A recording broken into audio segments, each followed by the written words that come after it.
Hey everyone, and welcome to the Sunny Go One Piece podcast. On this episode, we're going to be diving into episodes 747 through 750, which, despite it being a filler arc, does unfortunately contain some canon material from chapter 802, but for the most part, it is a completely anime original filler called the Silvermine arc. So, synopsis. The filler arc sees Luffy and Bartolomeo get separated and kidnapped by Desire and her girl pirate gang, who works under the Captain Bill of the Silver Pirate Alliance, to collect Luffy's enormous 500 million berry bounty. And it's short. It is a short story that has Bartolomeo and Luffy work with a few of the former Silver Pirate Alliance members that have been abandoned to escape the silver mines while exposing Bill's cruel exploitative operations. Well, seeing as how this is mostly a filler arc and therefore the differences are the arc itself, let's talk about the one scene that is actually canon from the manga, which is the very beginning of episode 747. And this scene is honestly hysterical, and I was laughing my ass off when I first read it, and also when I saw it again here on this rewatch. This whole sequence with the boulder-sized hail is so amazing. The going Luffy senpai is met with the Grand Line's crazy weather with these massive hail ice blocks raining down on them, but unfortunately, they currently don't have Nami to predict the weather nor the navigational skills of hers to get away from all of this. And to make matters worse, the Bardo Club also don't have a navigator in their crew either, because they originally just started out as a land-based gang, and the only reason they've been able to survive this long in the Grand Line and the New World is because of Gambia, one of the Bardo crew members. They have this really wise grandma that lends them her wisdom and advice via addendum mushi, so they keep calling her. It's kind of funny. Except instead of offering them navigational advice, she begins by throwing out a lot of random folk wisdom, like how effectively to remove chewing gum from the desk or how to soothe a light head injury. It's just stuff that's like really irrelevant to the moment. And Usopp barking back, "Enough with the folk wisdom," is so freaking funny, along with Law's reaction of, "What is it with these guys?" And then Robin just chuckling while taking cover under Frankie's huge arms is all so funny.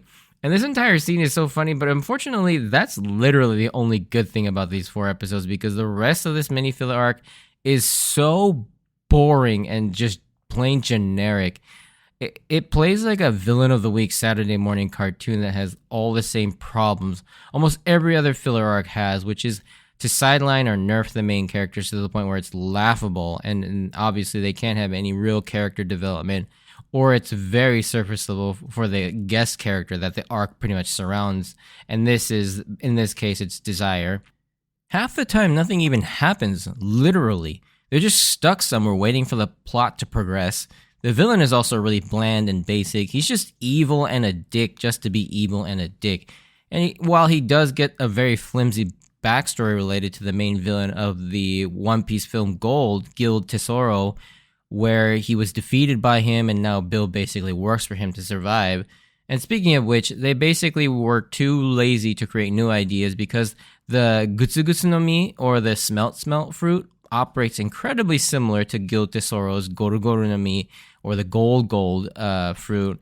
Like, he's essentially a silver version of Guild's gold powers from the movie. And also, Gutsu Gutsu, just a translator's note, is a reference to onomatopoeia for something simmering or boiling, which is a reference to like how he simmers and boils when he smelts metals and stuff like that.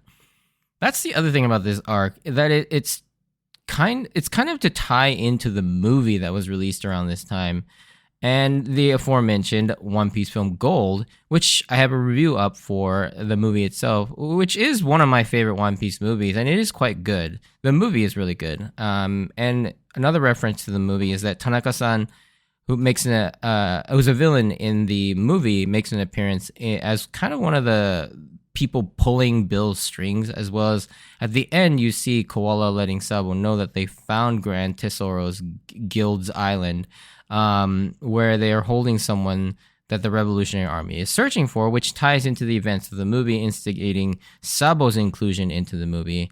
I won't really go too much into that, as I don't want to spoil the events of the movie if you haven't seen it, because I do recommend people watch it. It's quite good.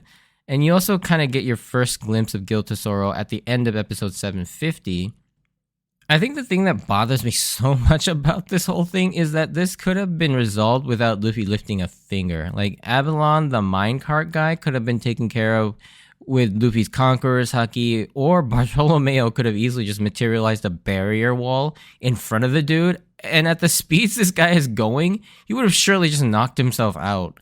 And then Bill putting up any sort of fight against Luffy is just wild too.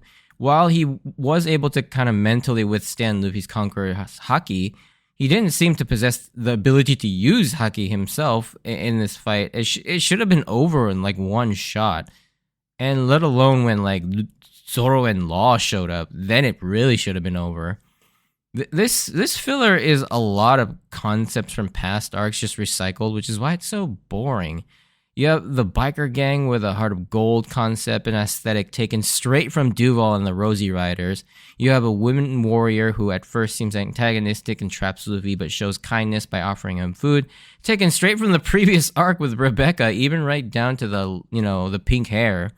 A lot of Bill's attacks and powers are taken not only from the movie villain Tesoro, but also trapping Luffy in a ball of metal is very reminiscent of Enel doing the same thing in Skypiea. A group of slaves trapped underground forced to work, and then there's an uprising is also from Dressrosa as well. So it's like you're watching the same things done a million times worse, and it's just really boring. As you can tell, I really did not like this filler arc, so I won't subject you to any more of me just kind of whining about why I didn't like it. But your next question might be, was there anything I did enjoy about this filler outside of the one canon scene? And I honestly can say there wasn't. I did not like anything about this filler arc. Usually I can at least find something redeeming about these, whether it was a joke or a scene or a character. Nope. This one is just really bad. So instead, let's move on to something more positive in that are introduced in these episodes. The first thing is the new set of commercial eye catchers.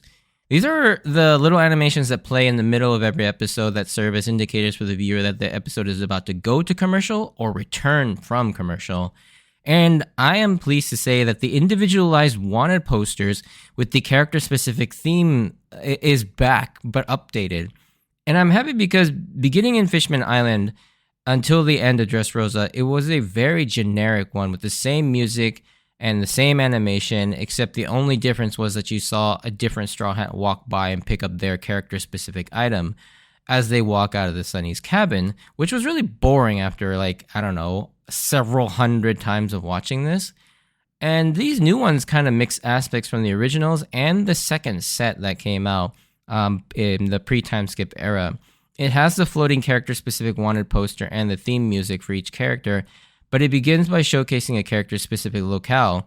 And in this set of episodes, we only get to see Luffy, Zoro, and Bartolomeo, as well as Laws.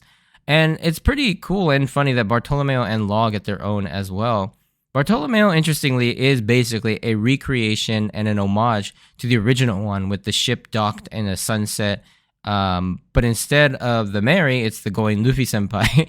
And over the course of the next 13 episodes, the other remaining Straw Hats will also debut theirs as well. And so it's a very welcome change. Many of these, including how each one begins, actually is a reference to the manga, actually.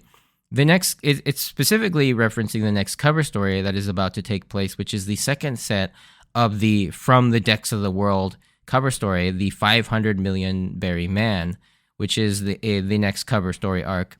And the first shot of the news coup scattering all the wanted posters is the first entry of that cover story. And I'll go a bit more into detail about the specific references found in several of the eye catchers when you go into that cover story after the Zou arc. Needless to say, I'm a huge fan of these returning, and yeah, I love the fact that they're back. The other new fun thing introduced in these episodes is a new opening theme. Beginning in episode 747, we get the 19th opening theme in the series titled We Can, performed by Kishidan and Hiroshi Kitanani, and it's a collaboration between the two. And Kishidan is a J-pop punk rock band, and Hiroshi Kitanani is also, obviously is very famously sung We Are and We Go, which makes this basically the third song in that series with We Can, which is a very an original title, but kind of cool. I honestly had never heard of Kishidan before this song, and I haven't really heard of them since. So yeah, they kind of, I guess, were kind of a flash in the pan for this. But we can last a incredible 60 episodes, beginning with episode 747 and ending with 806, making it definitely one of the longer lasting opening themes, which is a shame because this is probably my least favorite opening in terms of the song itself and the accompanying animation.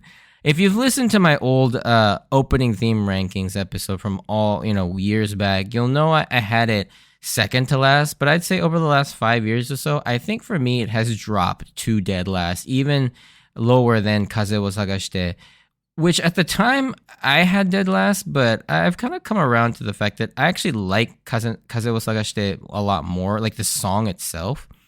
Maybe I'll do an updated opening theme rankings with all the new ones that have come out since, and to kind of readjust for my current tastes. Although I'm kind of afraid a lot of that will just be repeating myself. So I don't know, if you're interested, let me know. By no means is this a bad opening or that I don't like this opening. It's just that it's my least favorite. I still enjoy it for the most part, but it's fairly unremarkable. And while I won't skip it, if it comes on, I'm not going to skip it and I'm going to listen to it. But I'm not going to really go back and, repeatedly listen to this song like I've done with many of the other openings, and I still do to this day. Like Kokoro no Chizu, I will just listen to that over and over and over, and I never grow tired of it. Similarly with some of the newer songs too. Those are really awesome as well. The song itself is pretty generic, and you can tell this song was expressly written to be a One Piece opening. Some of the other ones, yeah, they were written to be One Piece openings, but they're not quite as obvious about it. This one clearly is. And it's like nothing else, with the lyrics being about sailing and adventure seeking and while staying true to yourself, all of those sort of themes are still there. The melody is also a little bit simple and plain and doesn't really hook me all that much, but it is very energetic. But there isn't anything else that kind of stands out. Animation-wise, I think that's the weakest aspect of this opening. It's definitely the animation, because the song actually is enjoyable to listen to, even if it is a little unremarkable or unmemorable. This opening theme's animation was has so many still images of characters just kind of blankly staring ahead, sometimes not even really meeting each other's characters' eye lines, so it really looks weird. It really does creepily look like they're just dead-eyed staring off into nothing most of the time. A few instances of this are at the beginning when Nami is at the helm and she's just kind of blankly swaying the helm back and forth with this blank happy face, or when Usopp is commanding Frankie to blast his water cannons like Blastoise, and another being when the bunny girl behind Nami is just kind of staring off at seemingly nothing. And I think it's just the lack of dynamic animation and a lot of static facial expressions that make these moments feel really weird. Even when there is movement, it just looks like they took a still image and dragged them across the screen, kind of like a puppet show almost. It's really weird. I don't know what happened with this opening. It's like a lot less effort went into it. As far as spoilers, because most openings do have it, there are plenty of spoilery material in it, but for the most part, it's pretty tame. It's mostly just spoiling the appearance of the new characters and the island of Zou itself. It shows off a new animal race of people, as well as that Gang Bej will play some sort of role in the arc, and we kind of already knew this because of the fact that we saw Big Mom's ship chasing them, and then later on, when Dressrosa ended, we saw that Gang Bej was a part of that. So we kind of knew that was happening. Even still, I'd say this is one of the few openings that you can kind of watch, even from the very beginning of the Zou arc, without being spoiled about anything, that will hurt you in terms of your appreciation of the story. Anyways, yeah, this is definitely a shorter episode, but there's really not much more to say about the Silvermine filler arc.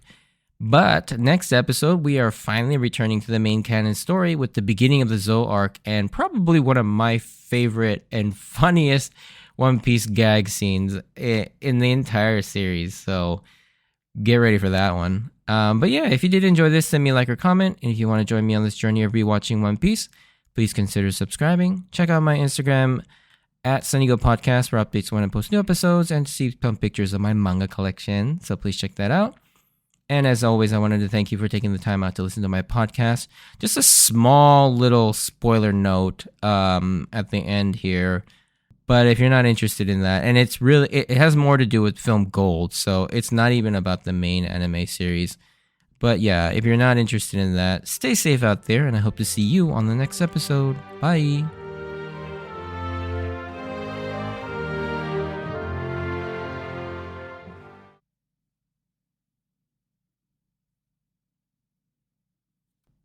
Alrighty, spoiler section, literally just a tiny comment. But if you're wondering, for Film Gold, if that person that Koala is looking for is revealed in Film Gold as Max Reyes, a non-canon member of the Revolutionary Army that Luffy runs into in the middle of the movie that kind of receives help throughout the middle portion of the movie. And so that's who she's referencing in these episodes at the end. But yeah, if you have no idea what that means and you're not interested in that, that's what that is referencing. It has nothing to do with the main canon story. But yeah, anyways, that's all I wanted to mention. Thanks for listening, and I'll see you on the next episode. See ya!